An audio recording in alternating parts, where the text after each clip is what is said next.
ചേച്ചി ഇനി എപ്പോ വരും? എന്ന് വരുമെന്ന് പറയാൻ കഴിയില്ല പ്രിയെ. കുറേശ്ശെ പ്രൈവറ്റ് പ്രാക്ടീസ് ഉള്ളത് കൊണ്ട് വീട്ടിൽ നിന്ന് വിട്ടു നിൽക്കാൻ പറ്റില്ല. അപ്പോൾ ചേച്ചി ഇനി വരില്ലായിരിക്കും. നീ എന്താ അങ്ങനെ പറഞ്ഞത്? നിന്നെയും സാറിനെയും എനിക്ക് മറക്കാൻ കഴിയുമോ? അല്പം ഒഴിവ് കിട്ടിയാലുടൻ ഞാൻ വരാം. പൊയ്ക്കോ. വേണ്ട, വണ്ടി വിട്ടിട്ട് ഞാൻ പൊയ്ക്കോളാം. വേണ്ട, സാരമില്ല, നീ പൊയ്ക്കോ. പൊയ്ക്കോളാൻ.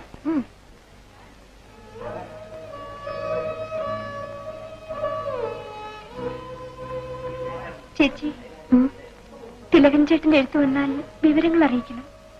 അറിയിക്കാം. പൊയ്ക്കോളൂ.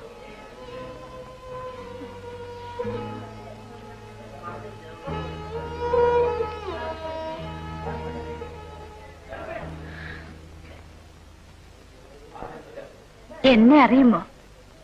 കണ്ടിട്ടുള്ളതുപോലെ എന്റെ പ്രസവം എടുത്ത ഡോക്ടർ കൊച്ചമ്മയാണ് എനിക്കുള്ള ബസ് പോലെ ഇവിടെ തന്നു.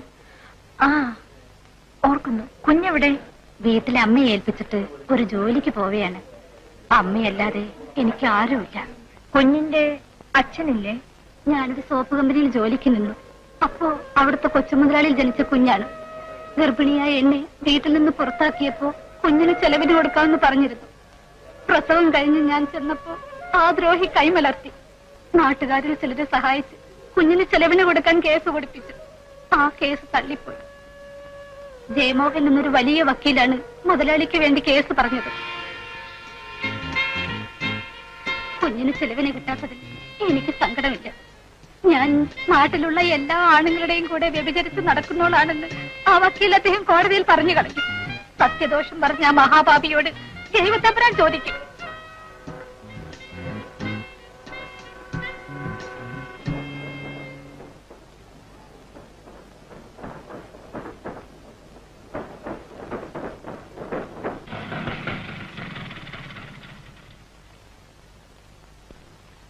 ഇതാ പാലക്കുഞ്ഞ് വന്നു. ശുഭക്കുഞ്ഞ് 2-3 പ്രാവശ്യം അന്വേഷിച്ച് വന്ന വിവരം ഞാൻ പറഞ്ഞു. തിലകുഞ്ഞിന് മുറിയിലുണ്ട്.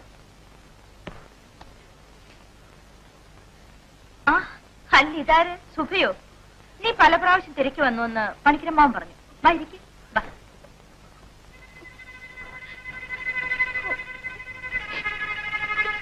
എന്താ സുഖ? നീ വല്ലാതെ പരിഭ്രമിച്ചിരിക്കുന്നല്ലോ.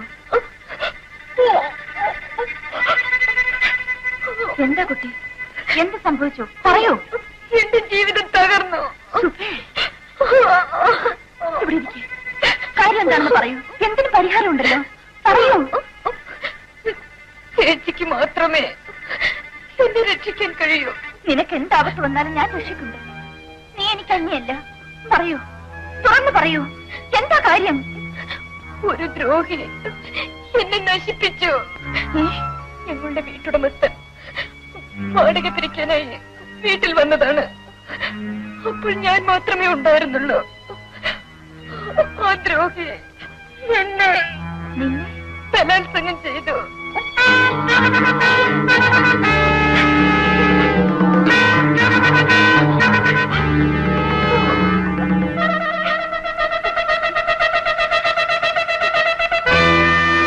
കരുത്തനായ മനുഷ്യന്റെ കയ്യിൽ നിന്ന് രക്ഷപ്പെടാൻ എനിക്ക് കഴിഞ്ഞില്ല ചേച്ചി. എന്റെ തിലകൻ സ്നേഹിച്ച പെൺകുട്ടിക്ക് ഇങ്ങനെ സംഭവിച്ചല്ലോ. ഞാൻ എങ്ങനെ എന്റെ തിലകൻ ചേട്ടന്റെ മുഖത്ത് നോക്കൂ? എന്റെ ചേച്ചി എന്നെ രക്ഷിക്കൂ. സംഭവിച്ചില്ലേ? ഇനി ഞാൻ എങ്ങനെ രക്ഷിക്കും? എന്റെ ചേച്ചിക്ക് മാത്രമേ എന്നെ രക്ഷിക്കാൻ കഴിയൂ.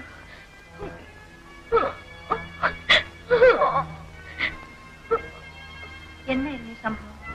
3 മാസമായി. നീ ഗർഭിണിയാണോ? അതെ. ഓഹോ, അതാണ് സംഗതി. അപ്പോൾ നീ അപകടം സംഭവിച്ച പെൺകുട്ടിയല്ല.